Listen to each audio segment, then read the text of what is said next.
Clear है? Now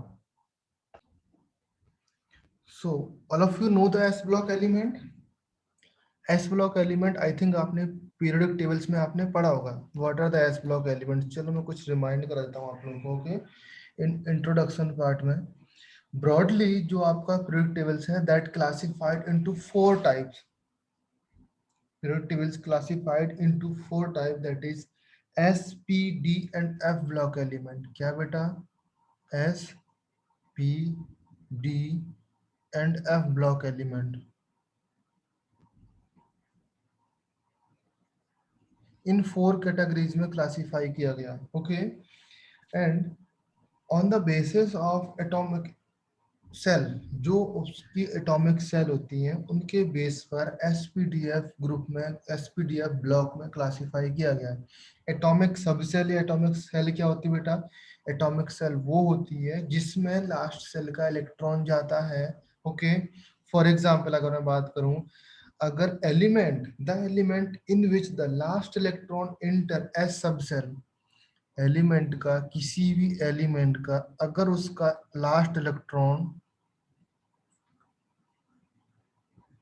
enter in S subcell, S subcell, that तो वो क्या बोलेंगे बेटा? उसको उसको बोलेंगे हम लोग S ब्लॉक एलिमेंट। क्लियर है? जिस एलिमेंट का इलेक्ट्रॉन अगर S ब्लॉक में जाता है, ओके, कोई भी एलिमेंट हो उसका इलेक्ट्रॉनिक कन्फिग्रेशन बनाएंगे हम लोग, अगर S ब्लॉक में जाता है दैट मीन्स वो, सॉरी S सबसेल में जाता है दैट मीन्स वो आपका S ब्लॉक एलिमेंट बोलेंगे। ओके, सिमिलरली आपका P ब्लॉक एलिमेंट होता है, फिर D ब्लॉक एलिमेंट होता है एंड F ब्लॉक एलिमेंट होता है। अगर लास्ट सेल के इलेक्ट्रॉन्स, या फिर आप S सबसेल बोल सकते हो या S ऑर्बिटल भी बोल सकते हो, डिपेंड करता है आपके ऊपर। ओके, आउटर मोस्ट सेल बेटा होता है जो एनर्जी सेल बोलते हैं जिसको। ओके, वो ध्यान रखना थोड़ा सा। ओके, आउटर मोस्ट सेल में इलेक्ट्रॉन गया उसको एनर्जी सेल बोलते हैं। यहाँ तक क्लियर बेटा? बेसिकली कौन से वो चीजें होती हैं जिनका एस में आपका ऑर्बिटल जाता है? लाइक देखो आपके पास मैंने ये, ऑल ऑफ यू सब कुछ देख पा रहा होगा, मैंने यहाँ पर पीरियोडिक टेबल्स आपको रखा गया है। इसमें दीज एलिमेंट्स जिनको मैं हाईलाइट कर रहा हूँ, these elements are called S block elements. Okay, these element called S block elements. Okay, now S block में अगर आपके पास हाइड्रोजन है, हाइड्रोजन का एटॉमिक नंबर 1 होता है, इसका कॉन्फ़िगरेशन बनाएंगे दैट मींस 1s1 आएगा। ये ऑल्सो S ब्लॉक एलिमेंट है बेटा, बट इसको S ब्लॉक एलिमेंट नहीं बोलते हैं या एल्कली मेटल्स नहीं बोलते। समझ में आया? तो हम क्या बोलेंगे? Except hydrogen, except hydrogen the metal, the element last cell electrons goes to S orbital is called S block element। समझ में आया? और called S block elements। समझ में आया ना बेटा ऑल ऑफ यू? जिनका हाइड्रोजन को छोड़ करके, जिनके लास्ट सेल का इलेक्ट्रॉन S ऑर्बिटल में जाता है वो आपके S ब्लॉक एलिमेंट हो जाते हैं। क्लियर है? बेसिकली आज हम डिस्कस करने वाले हैं सिर्फ इस पार्ट के बारे में। ओके, इस पार्ट को हम लोग लेटर ऑन डिस्कस करेंगे। क्लियर है ना बेटा? Now what are the alkali metals? Alkali metals क्या होता है बेटा? Any idea? एल्कली मेटल, अच्छा on elements. अगर मैं पूछूं इनका जनरल इलेक्ट्रॉनिक कन्फिग्रेशन क्या होगा बेटा? NS1। NS1, very good. Okay, NS1 इस तरीके से, N आपका होता है बेटा क्वांटम नंबर्स, ये आपका सबसेल होता है। ओके, ये आप लोग जानते हैं। फॉर एग्जांपल अगर मैंने सोडियम लिया एग्जांपल के लिए, यहाँ पर सोडियम 11 होगा, 1s2, 2s2, 2p2, 3s1, 3S। तो ये आपका N हो गया एंड ये आपका S है। अगर इस टाइप का कहीं पर आपको इलेक्ट्रॉनिक कन्फिग्रेशन दिख जाए दैट मीन्स वो आपका S ब्लॉक एलिमेंट है। समझ में आया ना ऑल ऑफ यू? क्लियर है? लास्ट सेल का इलेक्ट्रॉन कहीं पर दिख जाए वो आपका S ब्लॉक एलिमेंट है। क्लियर है? समझ में आया ना? Yes sir। Okay, so and S block elements ये भी बोलते हैं ना, what about S block element जिसका कॉन्फ़िगरेशन आपका NH2 होता है? तो जो आपके एस ब्लॉक एलिमेंट है उनका कॉन्फ़िगरेशन, हाँ, NH2 किनका कॉन्फ़िगरेशन होता है बेटा? सेकेंड ग्रुप का। सेकेंड ग्रुप, एस ब्लॉक के सेकेंड ग्रुप का, ओके। फॉर एग्जांपल Mg आपका 12 हो जाएगा, यहाँ पर 1s2 2s2 2p6 3s2, okay. तो यहाँ पर भी लास्ट इलेक्ट्रॉन s सब सेल में जा रहा है या s ऑर्बिटल में जा रहा है, तो इसको ही बोलेंगे s block element, okay. So overall अगर मैं बोलूं, जो आपका s ब्लॉक है, एस ब्लॉक का अगर मैं कॉन्फ़िगरेशन लिखूं तो NS1 से लेकर के 2 तक लिख सकता हूं मैं, लिख सकता हूं ना बेटा, all of you? 1 to 2, yes sir. Yes, sir. ये आपका जनरल कॉन्फ़िगरेशन होता है, याद रखना, क्लियर है ना? एल्कली क्यों बोलते हैं इनको? एल्कली ही क्यों बोलते हैं? Any idea why alkali?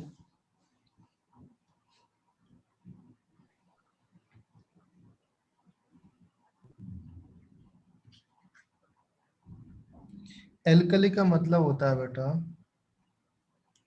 First of all ये आपका अरेबिक वर्ड है, ओके।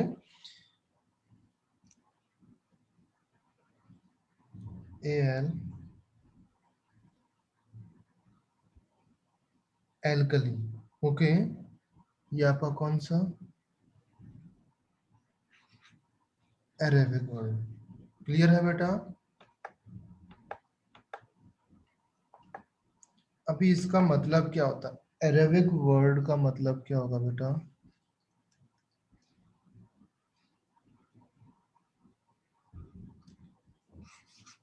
इसका एल्कली का मीनिंग है आपका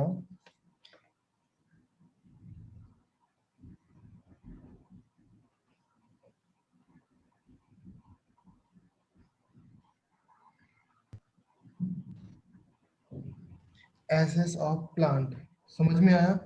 बेसिकली अगर मैं बोलूं, the chemistry of S block element, chemistry of S block element play an important role in our daily life, okay. For example, sodium, potassium, calcium, magnesium, etc. These elements are physiological importance, have physiological importance for both animals as well as plant. Animal के लिए भी physiological importance रखते हैं as well as plant के लिए रखते हैं, okay. In terms of like, for example मैंने बोलूँ किस तरीके से, सोडियम के लिए NaCl आप लोग जानते हो, NaOH भी आप लोग जानते हो, Na2CO3 भी आप लोग जानते हो, ओके। K2CO3 भी आप लोग जानते हो, ब्लीचिंग पाउडर भी आप लोग जानते हो, okay.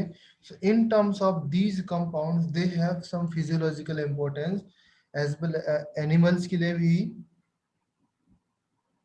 और प्लांट के लिए भी, okay.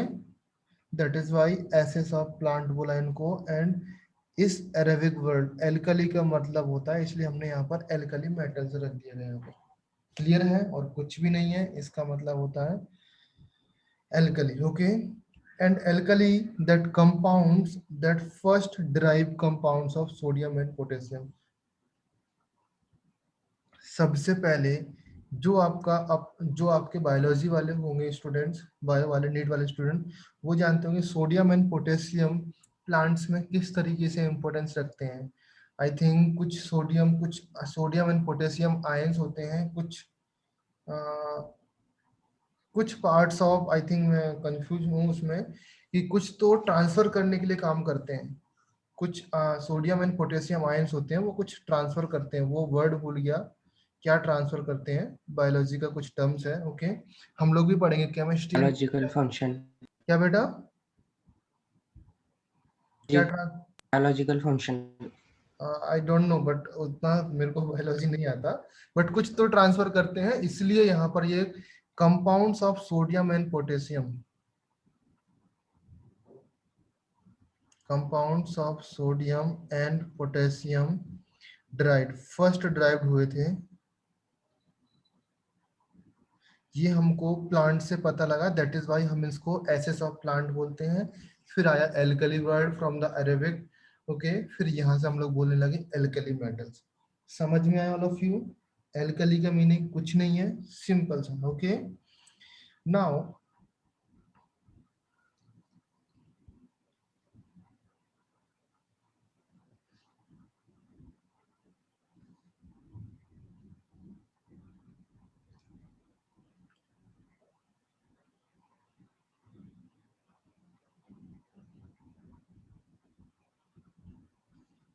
Atharva,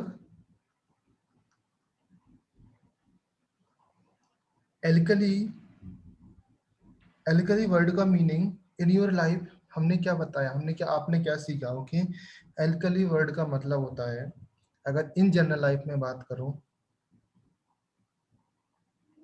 hydroxide,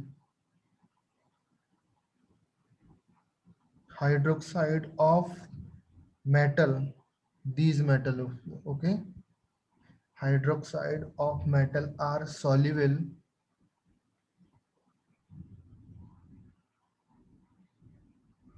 in water, water में आपके हाइड्रोक्साइड soluble है बेटा। ओके, एंड soluble के साथ साथ में उनका नेचर कैसा होता है बेटा, एंड the solution are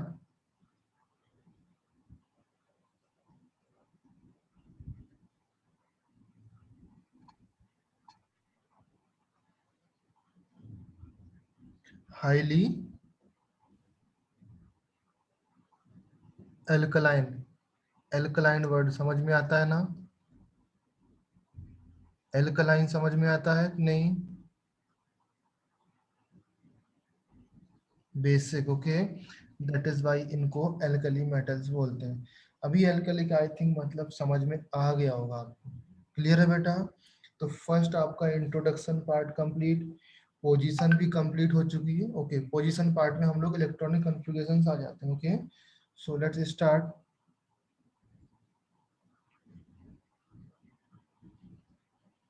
हम लोग इलेक्ट्रॉनिक कॉन्फ़िगरेशन देखते हैं फर्स्ट ऑफ ऑल।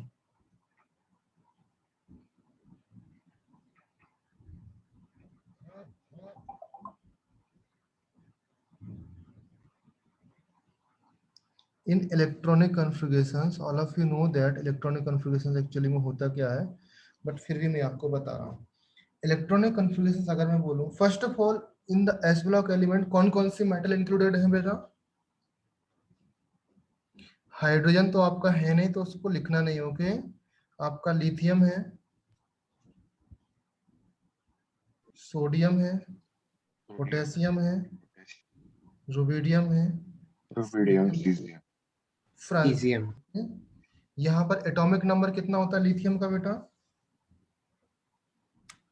3, 3, 11, 19, 37, 55, 87। ओके, इनका नाम तो याद रहेगा क्या, ब्रैकेट में नाम लिखूं मैं इनका, इज देयर एनी रिक्वायरमेंट, नाम तो आई थिंक याद रहना चाहिए। ओके, नाउ इनका अगर इलेक्ट्रॉनिक कॉन्फ़िगरेशन बनाऊंगा मैं, किस तरीके से बनेगा बेटा, मैं फर्स्ट 3 का बना के दिखा रहा हूँ, देन आपको लास्ट में शॉर्टकट लिखूंगा। Okay,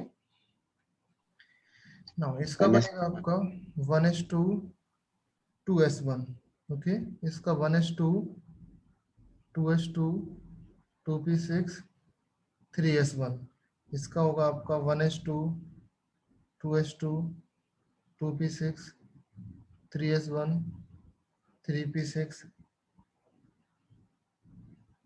4s1। समझ में आया ना बेटा ऑल ऑफ यू, इस तरीके से क्लियर है। इसको देखो, बाकी आपको बना लेना है, ये आप लोगों को कंप्लीट करना है। ओके, अगर मैं इसको in terms of noble gas के टर्म्स में लिखूं तो इसको इस तरीके से लिख सकते हैं बेटा, हीलियम N2S1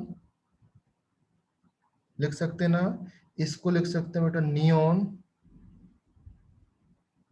3s1। नेक्स्ट इसको क्या हो जाएगा बेटा, आर्गन 4s1। ये आपका कितना आ जाएगा बेटा, next krypton, 5s1। Next xenon 6x1, radon, radon 7s1। ये समझ में आया बेटा? This is the electronic configuration of S block या alkali metal. Basically S block में हम डिस्कस करने वाले हैं सिर्फ इस पार्ट का, जिसको मैं आपको यहाँ पर इस पार्ट का डिस्कशन करने वाले हैं अभी हम लोग। ओके, समझ में आया ना? सिर्फ इस पार्ट का डिस्कशन करेंगे, दूसरे वाले पार्ट का हम लोग लास्ट में डिस्कशन करेंगे। ओके, तो ये क्लियर हुआ यहाँ तक? एवरीबॉडी इज क्लियर ना? नाउ फिजिकल प्रॉपर्टीज में हम लोग चलते हैं। फिजिकल प्रॉपर्टीज क्या होती हैं बेसिकली? फिजिकल प्रॉपर्टीज हेडिंग लिखो।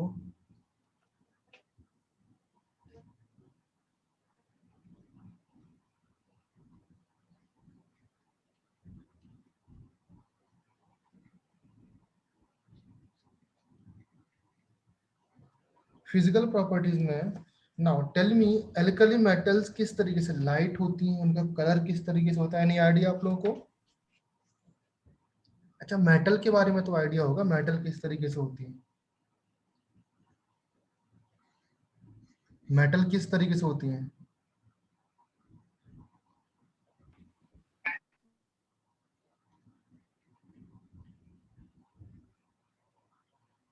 मेटल की प्रॉपर्टीज तो बेटा आइडिया होगा। लाइक इधर पे लिखूं मैं, malleable, ductile, yes, same to same यहाँ पर लिख देना आपको। लाइक मेटल है आपका, फर्स्ट ऑफ ऑल अगर किसी का प्रॉपर्टीज लिखते हैं तो उसका कलर से स्टार्ट करते हैं, कलर और उसका सॉफ्टनेस का नेचर। ओके, तो हम स्टार्ट करेंगे। दे आर लाइट, लाइट होती हैं। ओके, सॉफ्ट होती हैं,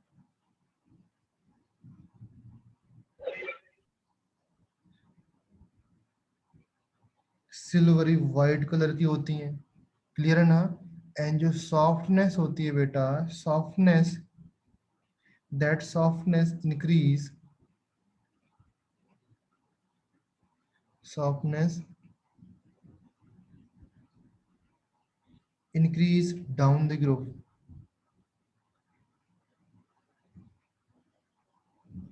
डाउन द ग्रुप जाने पर आपकी सॉफ्टनेस इंक्रीज होती है ड्यू टू, एनी आइडिया बेटा किसी को? अगर आपने एनसीईआरटी पढ़ा होगा तो आइडिया होगा। ड्यू टू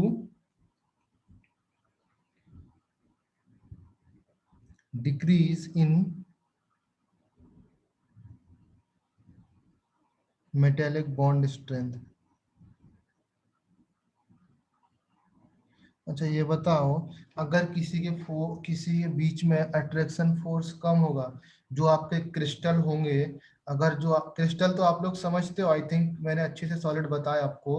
अगर आपके पास जो मेटेलिक बॉन्ड लगे हुए हैं, ये आपके मेटेलिक बॉन्ड लगे हुए हैं, ये सॉफ्ट मेटेलिक बॉन्ड स्ट्रांग नहीं है, दैट मीन्स इसको आसानी से हम लोग कट कर सकते हैं। इतने सॉफ्ट होते हैं बेटा कि इनको हम लोग नाइफ से कट कर सकते हैं। फॉर एग्जाम्पल अगर मैं बात करूं सॉफ्टनेस की, तो जस्ट लाइक आपका पनीर होता है, पनीर तो जानते हो ना सब लोग? हाँ सर। हाँ सर। पनीर जैसे सॉफ्ट होते हैं, पनीर से थोड़ा सा हार्ड होते हैं। लाइक आपका पनीर जब आपका पनीर काफी दिन का रखा हो जाता है तब उस तरीके से होते हैं। या फिर इस तरीके से बोल सकते हैं, इरेजर देखा ना, इरेजर सबने, हाँ पेंसिल सर। वाला इरेजर, इरेजर जैसे होते हैं। इरेजर को कट कर सकते हैं हम लोग चाकू से, जो नाइफ उससे कट कर सकते हैं ना, सेम टू सेम वैसा ही होता है। Okay, but silvery white colour के होते हैं and very light in light होते हैं। ओके, सॉफ्टनेस आपकी इंक्रीज होती है down the group due to metallic bond strength. उनकी मेटेलिक बॉन्ड स्ट्रेंथ बेटा क्या होती है? कम होती है। मेटेलिक बॉन्ड स्ट्रेंथ कम होती है, that is why softness increase होती है। क्लियर है बेटा? First point clear in all of you? Second yes point sir. पे आते हैं। Second point, metals are malleable, जो आप बोल रहे थे अभी, डक्टाइल भी होती हैं। ओके, होते हैं कि नहीं होती हैं? इनमें मेटेलिक लस्टर होता है कि नहीं होता है? होता है। Very good, metallic lustre present रहता है। नाउ एग्जाम में क्वेश्चन आता है लस्टर किसकी वजह से होता है? मेटेलिक लस्टर मेटल में किसकी वजह से होता है? तो यहाँ पर रीजन लिखना, due to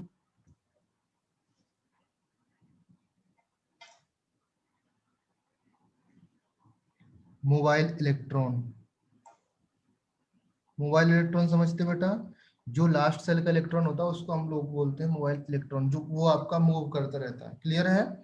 due to mobile electrons, जो आपका इलेक्ट्रॉन मूव करता रहता है। मोबाइल का मतलब ये मोबाइल नहीं जो आप लोग यूज करते हो, मोबिलाइज वाला यहाँ पर, ओके, मूव करने वाला। समझ में आया? क्लियर है पॉइंट? नाउ अगर मैं बात करूं, इनका इलेक्ट्रॉनिक कन्फिग्रेशन बनाया आपने, electronic configuration like 1s2, 2s2, 2p6, 3s1। Let say sodium का ये आपका बना हुआ इलेक्ट्रॉनिक कन्फिग्रेशन।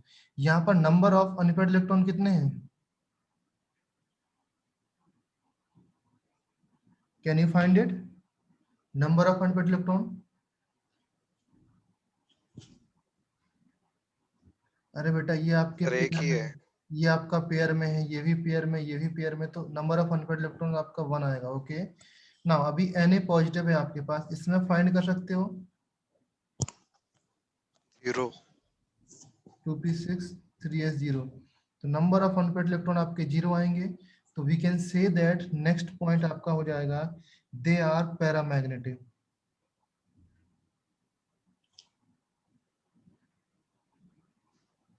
पैरामैग्नेटिक होंगे कि नहीं होंगे बेटा? Yes because sir. Unpaired electron है यहाँ पर, unpaired electron. Okay, and diamagnetic,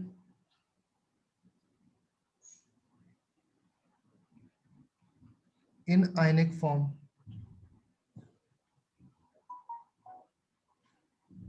ionic form में डायमैग्नेटिक होते हैं बिकॉज अनपेयर्ड इलेक्ट्रॉन कितने होंगे बेटा? 0। 0। Point clear? क्लियर यस है? Sir.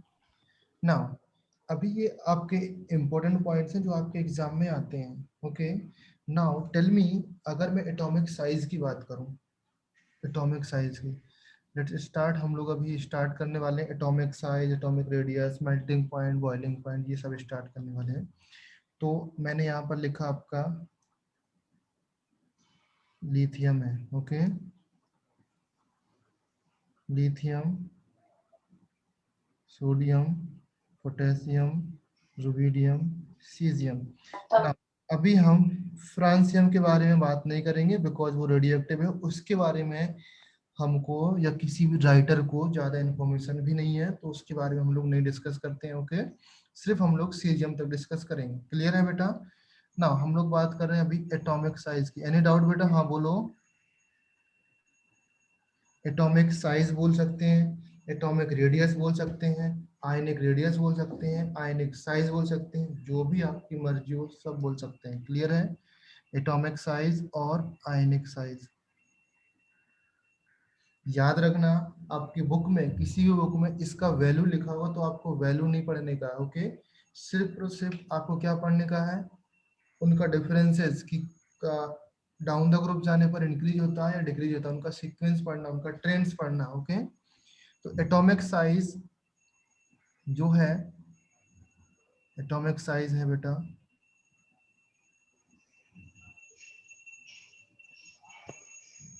Okay, now you tell me, atomic size increase होता है या डिक्रीज होता है? Increase. increases down the group. क्रीज। अभी देखना, अगर मैंने इस तरीके से एरो लगाया आपका, ये बड़ा एरो का मतलब होता है डाउन द ग्रुप जाने का। हर बार मैं लिखूंगा नहीं ऐसा डाउन द ग्रुप। ओके, ये चीज नहीं लिखूंगा, इसका ऐसे एरो लगा दूंगा तो इसका मतलब समझ जाना, डाउन द ग्रुप जाने पर एटॉमिक साइज इंक्रीजेस। इस तरीके से छोटा सा लिखूंगा, इसका मतलब इंक्रीजेस, ऐसा लिखूंगा मतलब डिक्रीजेस। समझ में आया? शॉर्टकट में आप लोगों को समझ में आया। Okay, so down the group जाने पर एटॉमिक साइज इंक्रीज होता है। क्यों इंक्रीज होता है बेटा? नया शेल ऐड होता Cells है ना। बढ़ते हैं. ये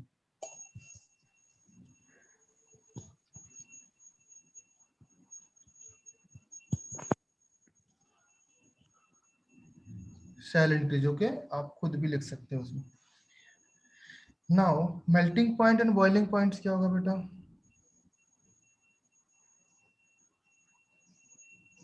what about the melting points and boiling points? Decreases down the group. Decreases down the group. क्यों डिक्रीज होगा बेटा? सर अभी शेल बड़ा है तो न्यूक्लियस से इन्फ्लुएंस कम हुआ ना. यस, मतलब बेसिकली जो बॉन्ड स्ट्रेंथ है उसकी बॉन्ड स्ट्रेंथ डिक्रीज हुई. ओके, हम लोग लिखेंगे यहाँ पर decreases down the group. Okay, as metallic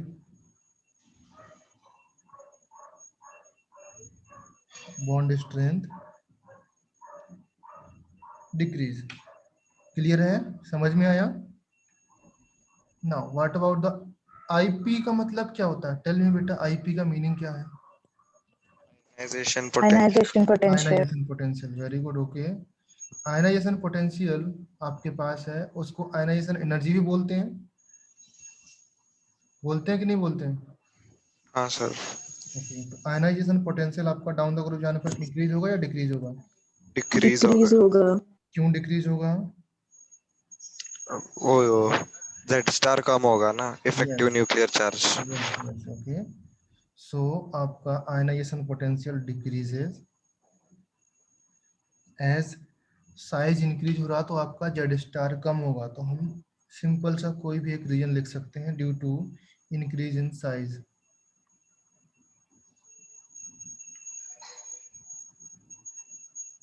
size की वजह से आपका जेड स्टार कम हो जाएगा. ओके, जेड स्टार का नाम है effective nuclear charge. Okay, now what about the oxidation state? Oxidation state इस ग्रुप का क्या होगा बेटा? +1. +1, ऑलवेज +1. ओके, ऑक्सीडेशन स्टेट +1 होता है बेटा. Okay, and all shows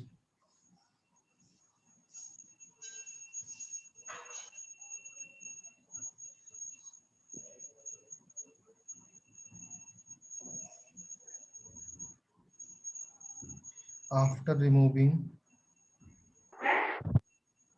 an electrons. Okay, clear है बेटा? नाउ डेंसिटी वाला पार्ट जो आता है आपका, डेंसिटी वाला पार्ट आपका इंपॉर्टेंट है. नाउ अभी देखो डाउन द ग्रुप जाने पर बेटा साइज इंक्रीज हो रहा है ना, सर तो आपका डेंसिटी इंक्रीज होना चाहिए. डाउन द ग्रुप जाने पर डेंसिटी क्या होता है बेटा? इंक्रीज होना चाहिए.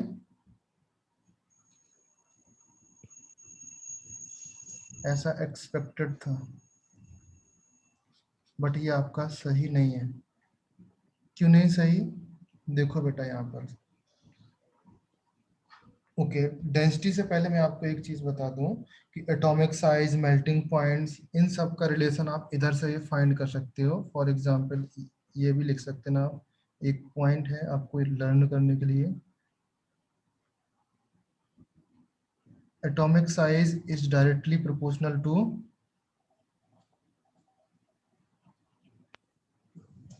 सॉफ्टनेस. ओके, साइज इंक्रीज होगा तो सॉफ्टनेस भी इंक्रीज होगी. Okay, and that is inversely proportional to किसके बेटा?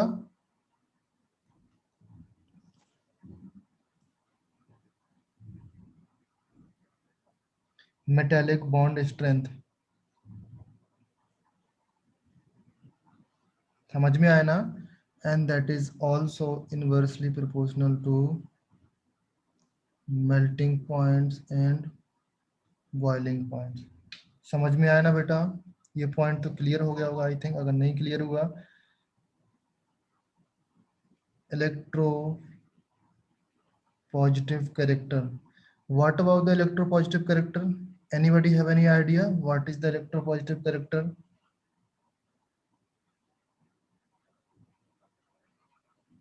इलेक्ट्रोपॉजिटिव कैरेक्टर क्या होता है बेटा?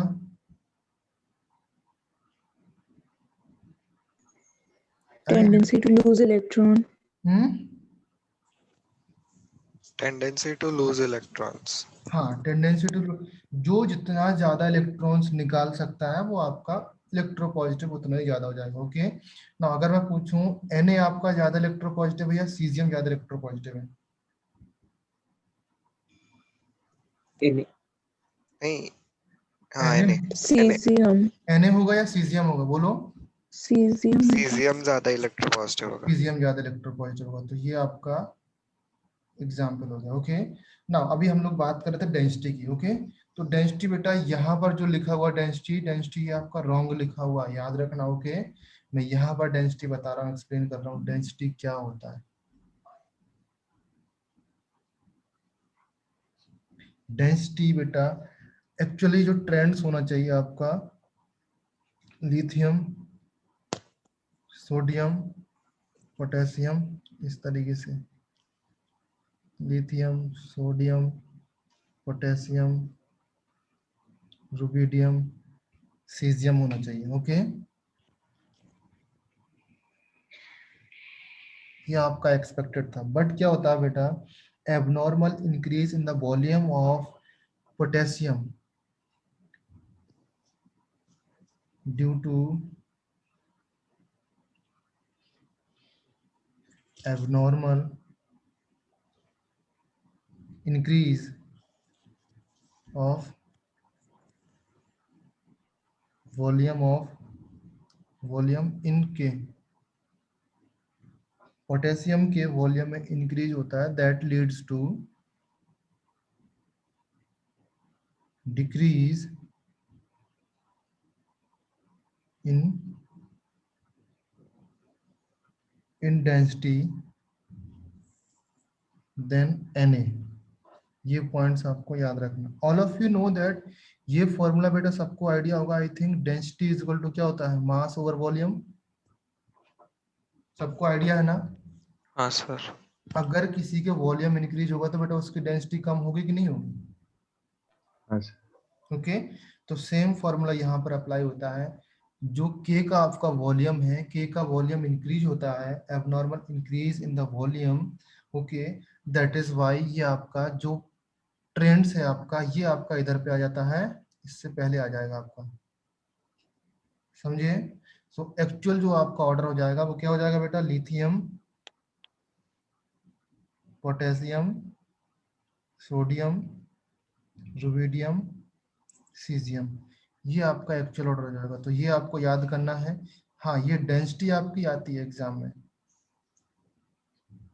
आजकल एग्जाम में बेटा जो आपका एटॉमिक साइज है ना, एटॉमिक साइज आया था एग्जाम में अभी के पेपर में, फरवरी या मार्च के किसी भी एग्जाम में आया था एटॉमिक साइज, एल्कली मेटल्स का एटॉमिक साइज बताना था। तो सिंपल है ना, ये दिख रहा ना आपको, ये आप एटॉमिक साइज बता देते कि डाउन द ग्रुप इंक्रीज हो रहा है या डिक्रीज हो रहा है, ये चीज बता सकते हो ना all of you. Yes yes sir. Sir. ऐसे क्वेश्चंस आते हैं आपके एग्जाम में। क्लियर है ना, डेंसिटी क्लियर हुई। सर वो डेंसिटी में मतलब रुबिडियम और सीजियम का साइज छोटा है क्या नहीं पोटेशियम नहीं, से? कौन सा, नहीं नहीं, पोटेशियम का छोटा नहीं है। देखो, अगर मैं बात करूं, देखो आपका ये आपके रुबिडियम सीजियम है, डाउन द ग्रुप जाने पर बेटा सबका मास भी इंक्रीज हो रहा है। लिथियम है, सोडियम है, पोटेशियम है, और रुबिडियम है, सीजियम है। सबका क्या होता है बेटा, मास तो इंक्रीज होता ही ना, साथ में वॉल्यूम भी इंक्रीज होता है, तो आपका डेंसिटी में उतना फर्क नहीं होता, मतलब एज यूजुअल रहता है। समझे बेटा, हाँ मास सर। इंक्रीज हो रहा है कि नहीं। अभी देखो इनके दोनों के मैं इसलिए बोला बिकॉज इनका मास में ज्यादा कुछ फर्क नहीं आ, मतलब पोटेशियम के मास का और सोडियम के मास का फर्क नहीं आ रहा। यहाँ पर जो यूजुअल वॉल्यूम में इंक्रीज था वो इस पोटेशियम के वॉल्यूम में ज्यादा इंक्रीज हो गया, कुछ इस तरीके से बिहेव करता है। वो मैं बताऊंगा आगे, इसका प्रोडक्ट आएगा तो बताऊंगा किस तरीके से बिहेव क्यों करता है ये चीज। ये इस तरीके से बिहेव करता है कि इसका वॉल्यूम, पोटेशियम का volume with respect to sodium आपका इंक्रीज हो जाता है। बेसिकली अगर मैं एग्जांपल बोलूं, जैसे ये बोला मैंने D1 है आपका। ओके, लेट से आपका कुछ वैल्यू है, आपका 10 है, यहाँ पर 15 है। ओके, यहाँ पर आपका 20 है, N25 है। ओके, 30 है, ऐसा कुछ रेशियो चल रहा है। ओके, 35, अब पता नहीं मुझे कुछ गड़बड़ ना हो जाए रेशियो में। ओके, तो क्या होता है, ये आपका सोडियम ले लिया मैंने, ये पोटेशियम ले लिया, तो बेटा जो ये साइज का रेशियो होगा ये आपका वॉल्यूम इंक्रीज होता है। अभी यहाँ पर 25 की जगह मैंने यहाँ पर 35 कर दिया, तो ये रेशियो कम हो गया ना डेंसिटी का। हाँ सर। तो इसलिए आगे आ जाता है, बाकी का सीक्वेंस एज यूजुअल चलता है, बाकी में कुछ चेंज नहीं आता, जो उनका रेशियो है वो रेशियो मेंटेन रहता है। सिर्फ आपने क्या चेंज किया, ये वॉल्यूम का साइज चेंज किया, बाकी मास में कोई चेंज नहीं आ रहा किसी के में। समझ में आया ना, मैंने एक नंबर्स में एग्जांपल दिया, क्लियर है? इसमें थर्ड शेल आने के वजह से होता है क्या वैसा? कौन सा? अभी रुक जा, मैं उसको एक्सप्लेन करता हूँ बेटा, थर्ड सेल आने की वजह से। हाँ एक्चुअली कुछ ऐसा ही है, थर्ड सेल आने की वजह से मैं उसको एक्सप्लेन करता हूँ। ओके हाँ सर।